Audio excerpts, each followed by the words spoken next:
नमस्कार मित्रांनो, मी योगेश पाटील, तुमच्या अध्यात्माच्या प्रवासातील साथीदार.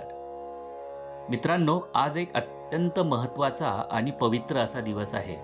होय, आज आहे गीता जयंती.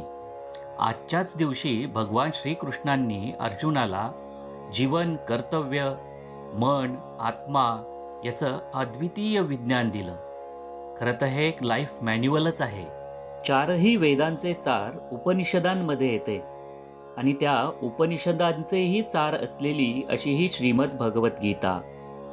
या गीतेच्या महात्म्याबद्दल लिहिताना भगवान श्री वेदव्यास म्हणतात, गीता शास्त्रमिदं पुण्यम यः पठेत प्रयतः पुमान् विष्णोः पदमवाप्नोति भयशोकादिवर्जितः. अर्थात जो भक्त निष्ठेने गीता अभ्यास करतो तो भय, शोक आणि चिंता या साऱ्यांपासून मुक्त होतो. भय, शोक आणि चिंता म्हणजे काय? म्हणजे आजच्या युगात ज्यांना आपण फोबिया, डिप्रेशन आणि अँझायटी म्हणतो. आणि याच कारणामुळे प्रसिद्ध मानसशास्त्रज्ञ कार्ल जुंग म्हणाला होता, Gita is the greatest spiritual psychology ever discovered. गीतेचा अभ्यास म्हणजे मनाची शुद्धी. गीताध्ययनशीलस्य प्राणायामपरस्य च नैव सन्ति हि पापानि पूर्वजन्मकृतानि च. अर्थात गीतेचा अभ्यास आणि प्राणायाम करणाऱ्याचे पूर्वजन्माचे वाईट संस्कारही नष्ट होतात. मनातील संशय, भीती, अस्वस्थता हे मेल्ट होऊ लागतात. गीता महात्म्यात पुढे म्हटलं आहे, मलनिर्मोचनं पुंसां जलस्नानं दिने दिने सकृत गीतांभसी स्नानं संसार मलनाशनम.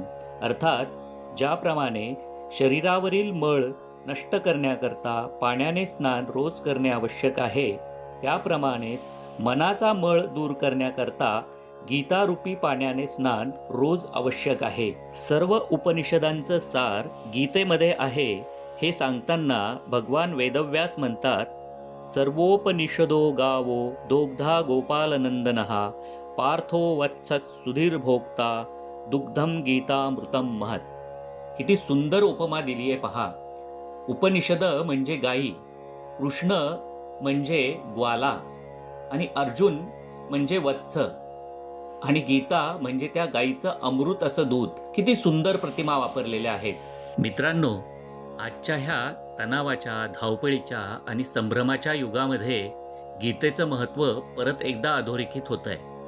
गीता आपल्यासाठी मन स्थिर करणारी, निर्णय स्पष्ट करणारी, मनातील भीती दूर करणारी आणि कर्मामध्ये आपली निष्ठा वाढवणारी, तसेच आत्म्याला शांतता देणारी आहे. म्हणूनच माइंडचा पहिला सायकोलॉजी टेक्स्ट जो आहे तो गीता आहे. लाईफ मॅन्युअल म्हणजे गीता आहे. आत्मज्ञान, मनोविज्ञान, जीवन व्यवहार सगळंच काही गीतेमध्ये येतं. चला तर मग या पवित्र गीता जयंतीच्या दिवशी एक संकल्प करूया. दररोज एकच श्लोक वाचूया, 1 मिनिट मनाला देऊ आणि आपल्या आयुष्यात गीतेचा प्रकाश आणू. वेदवाट, प्राचीन ज्ञानाची नवी वाट.